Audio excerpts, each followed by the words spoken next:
is Leila Rao, and with me is my guest today for the LIA100 interviews, Outi Väättänen from Finland. She is a senior Lean and Agile coach who's been working with Ericsson R&D for the last few decades, I think. So we're going to look forward to hearing about her experience and her journey. Welcome. Thank you, Leila. We're so glad to have you here. And as I mentioned earlier, you do have this extraordinary career at Ericsson R&D. Can you talk about your journey, what that's been like? Yes, of course. Thanks for asking. So I studied computer science in the University of Helsinki, and I have a Master of Science degree in computer science then. And I started at Ericsson Finland 1991, so 28 years ago. And I started then as a developer, and I have been coding with four different coding languages since then. But I have also worked as a team coach, as a project manager, and as a project manager I had small projects and bigger projects. So the biggest one had over 300 people working in it. Wow. Then I have also been testing, I have been improving our ways of working, I have been supporting and enhancing the product quality, and I have worked with more than 10 different products. And actually nowadays I'm not working with the product, I'm working with the service. And I have worked in 3 different countries, and I have traveled many more. And all this has happened while I have been only working, as said, for Ericsson. My agile journey then, it started in, 10 years ago, in 2009, when we at Ericsson Finland started our Lean and Agile journey for real. At that point of time, we started our first Scrum team. The first team had the team area isolated in the basement of our building. And we others were at the same time reading books and listening to the stories from the first team in order to learn as well. And I had also at the same time long discussions with my colleagues while reading the books, and we were actually wondering what on earth the first team in the basement were doing, because to us it sounded like they were not doing as it was said or described in the books that we were reading. We had a feeling that they actually did everything wrong. And the interesting thing was that when we started the second Scrum team, I was asked to become a Scrum Master for the team as the first Scrum Master moved to start up the second team. And at that point of time, I then moved also to the basement, and I got to try things out for real.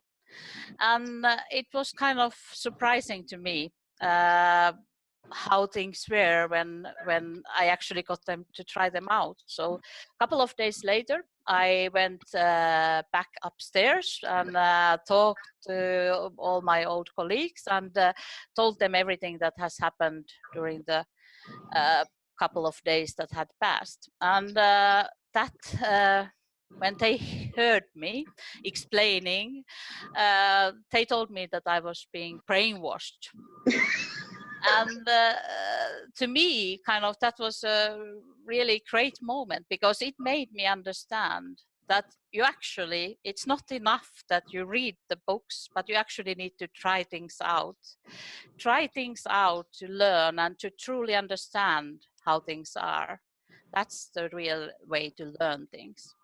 And this is one of the cornerstones for me, that continuously you need to experiment different things to learn and understand. Sorry, I wanted to ask a question about, you mentioned that you've had all these different experiences within Ericsson.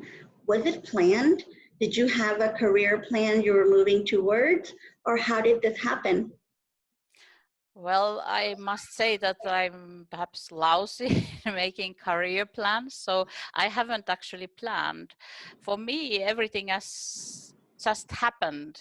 So there has been an opportunity and I have taken it. Like I was proposed to take over to being a Scrum Master, and said that, well, sounds interesting, let's try it out. And here am I 10 years after, and feel that this was absolutely the right choice. Did you ever have any hesitation about saying yes to something just because it's something new, it's something that you weren't sure about, or you generally yes to whatever new opportunities come up? I think that I'm so curious by nature, so I really love trying things, new things out. So I rarely hesitate on trying things out. Fantastic. Sorry, I did not want to interrupt your Ericsson journey. So after the first team, when you experienced the brainwashing feeling, what happened after that? Well, after that, I have been working with different organizations, started new journeys from the beginning several times during the years. And yeah, now I work, as said, with the service as a coach for the whole organization. So everything turned out fantastic. Wonderful. Can you share a little bit about what it is, what's different working with a specific product versus working with a service, a more abstract organization? Did you have to change what you did or how you approach things? Well, with the product, it was easy because we have been, well, Ericsson has been working with products for such a long time. Working with the service, well, actually, it gives you huge opportunities when it comes to Lean and Agile, because it's so much easier to make changes. For example, if you change something in a product, it's much harder to get the feedback, for example, and so forth. So working with the service gave us a huge opportunity from Lean and Agile perspective, I would say. Fantastic. So can we talk a little bit more about your Lean background and experience? Because I think for a lot of people, they start with Agile and do Scrum and Agile teams, and then somehow Lean brings in something else that's missing. What's been your experience like? I think, well, as I said, we started in the same way as you described. We started with Scrum teams. For me, especially now lately, we have been starting to look more in the Lean aspect, and especially on the flow. Trying to get the flow flowing throughout the whole organization to be able to provide value for our customers. And this is where we are now concentrating heavily on, making sure that the flow really flows and there are not too many handovers. And yeah, well, that's a fascinating story. So I remember reading on your LinkedIn profile about the hackathons that Ericsson does, but not just the coding hackathons. Can you talk a little bit about the non-coding hackathons that you pioneered, I think?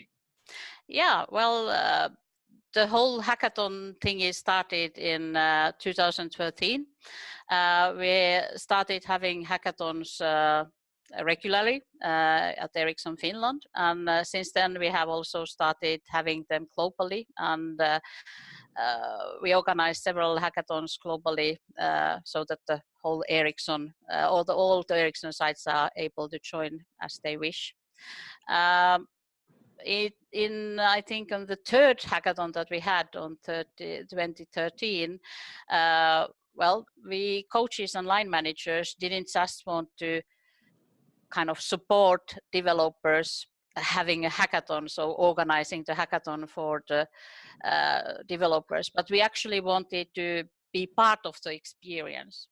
So therefore, well, not all of us could even code. So we decided to do something new. So we decided that we will have a non-hackathon, so a non-coding hackathon. And it was a really nice experience because then you actually became part of the thing and not just supporting others having the experience. And nowadays, it's really important for us that we have this opportunity of hackathons or non-hackathons for the whole company, because you can get so much out of it, because the hackathons give you a possibility to work with passionate people, like-minded people, on something you all are passionate about.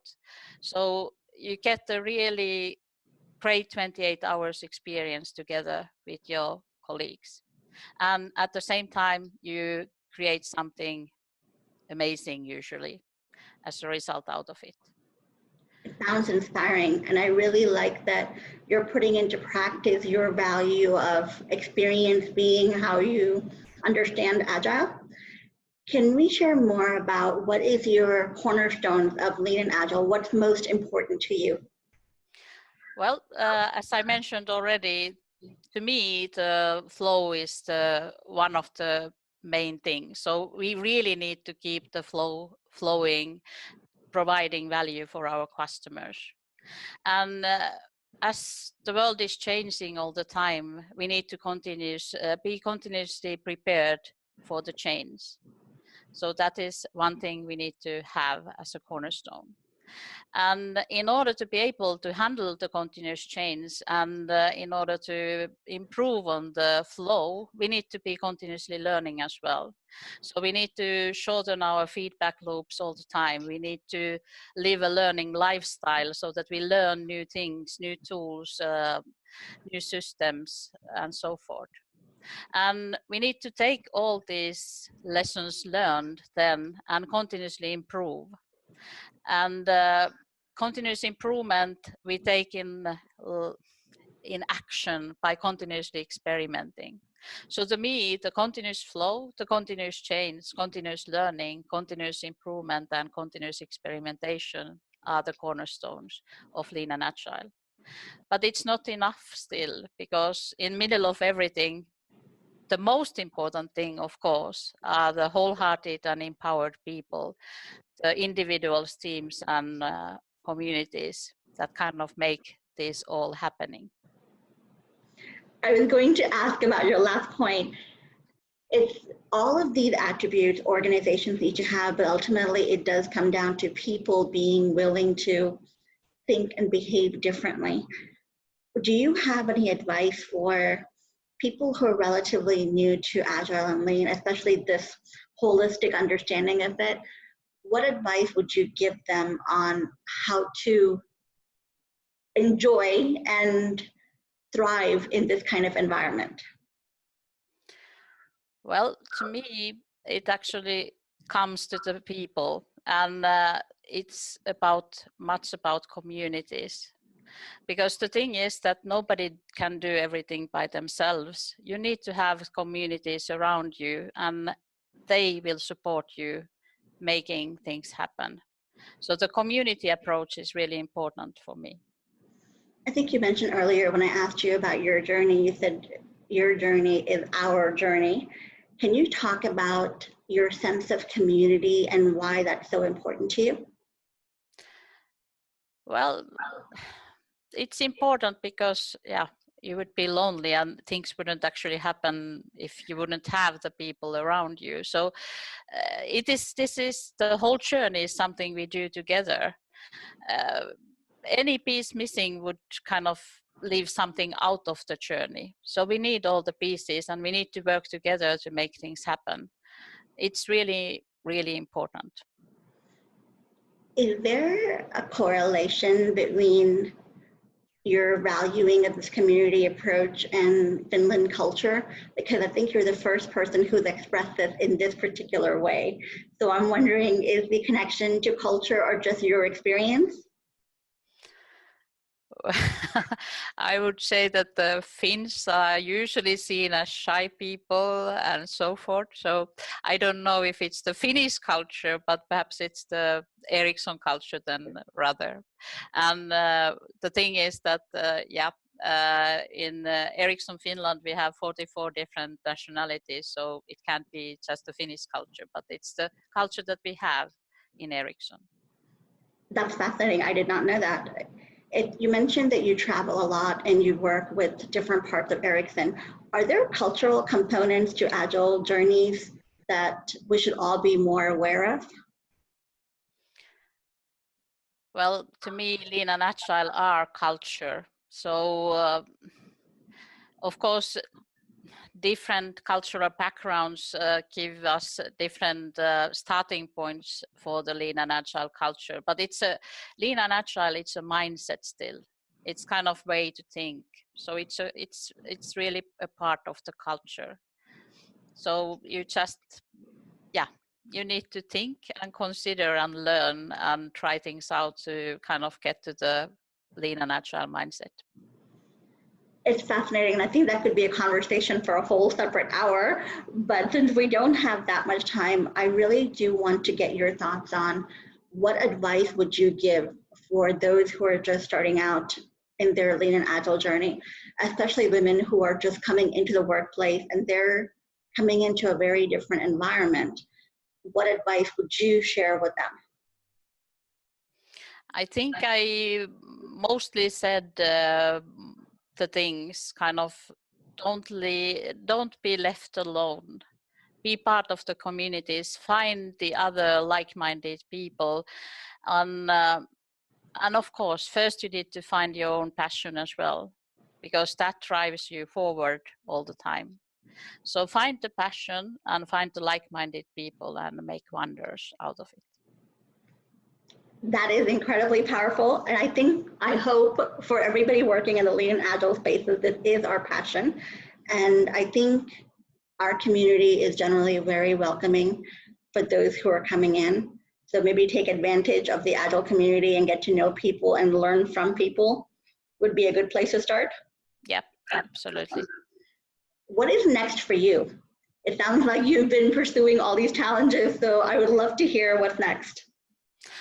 Well, what's next for me is that we are currently trying to really to get to end-to-end. We have been talking about end-to-end from the beginning, but it has been still a struggle to get to the end-to-end. So now I'm really happy that we are currently working on our ways of working. And in that work that we have now done, we have actually looked how the work flows throughout the whole organization. So starting from sales all the way through product management, development to the operations, how work flows through the whole organization.